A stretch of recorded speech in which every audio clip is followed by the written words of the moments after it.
Hello, hello mga idol, mga guys. Meron po ako dito kaserola mga idol, hinugasan ko.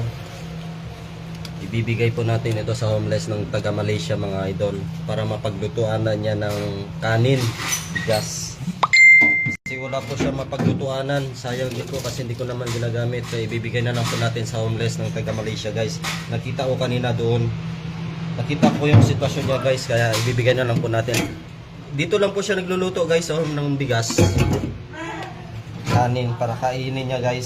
Sana tanggapin niya itong ano ko.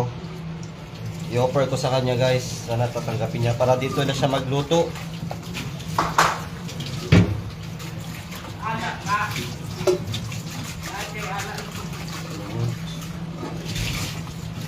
Sana tanggapin niya ito guys. Malinis na yan oh. Ito yung